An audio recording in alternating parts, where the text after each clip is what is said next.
పరిశుద్ధాత్మ నీ మీదికి వచ్చును, సర్వోన్నతుని శక్తి నిన్ను కమ్ముకొనును గనుక పుట్టబోవు శిశువు పరిశుద్ధుడై దేవుని కుమారుడనబడును. ప్రభు దాసురాలను, నీ మాట చెప్పున నాకు జరుగును గాక.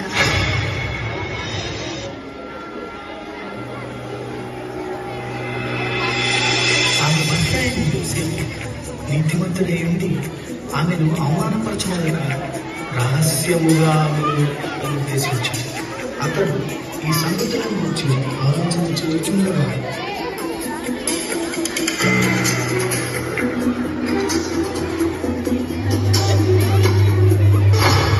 దావీదు కుమారుడైన యోసేపు, నీ భార్య అయిన మరియను చేర్చుకొనుటకు భయపడకుము. ఆమె గర్భము ధరించినది పరిశుద్ధాత్మ వలన కలిగినది. ఆమె ఒక కుమారుని కనును. తన ప్రజలను వారి పాపముల నుండి ఆయనే రక్షించును గనుక ఆయనకు యేసు అని పేరు పెట్టుదువు. యోసేపు నిద్ర మేలుకొని ప్రభువు దూత తనకు ఆజ్ఞాపించిన ప్రకారం చేసి తన భార్యను చేర్చుకుని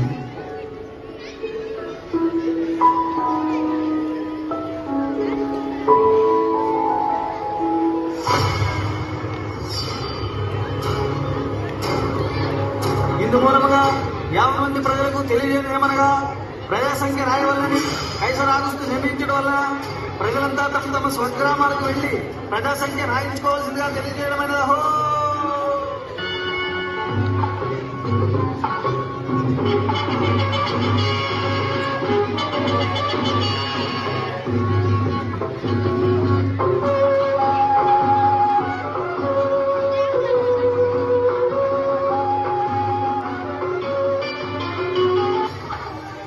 అమ్మా, నా భార్య నిండి చూడాలి. మీ ఇంట్లో కొంచెం స్థలం ఇస్తారా? క్షమించండి అయ్యా, మేమే చాలా మంది ఉన్నాం. మా ఇంట్లో మీకు స్థలం లేదు.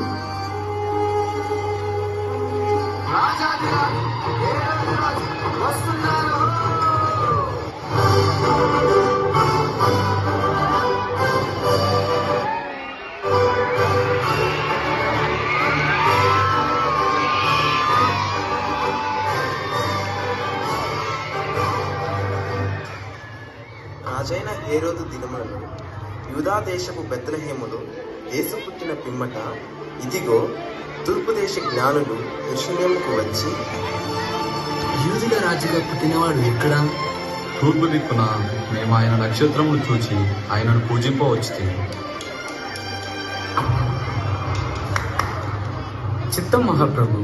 క్రీస్తు ఎక్కడ పుట్టును?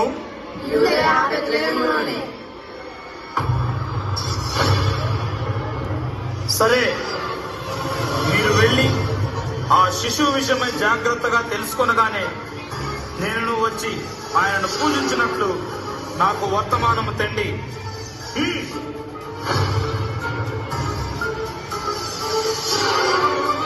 నేను ఓటము ఎరుగని హేరోదు రాజును మరి ఒక రాజును పూజించడమా? అసంభవం.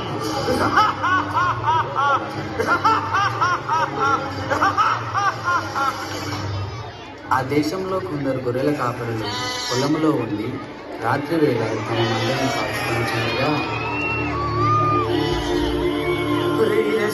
ఈసారి చంపేస్తుందిరా, ఈసారికి గొర్రెల చేత ఏట్రా మళ్ళీ ఈరేసా చెప్పండి రా మళ్ళీసా.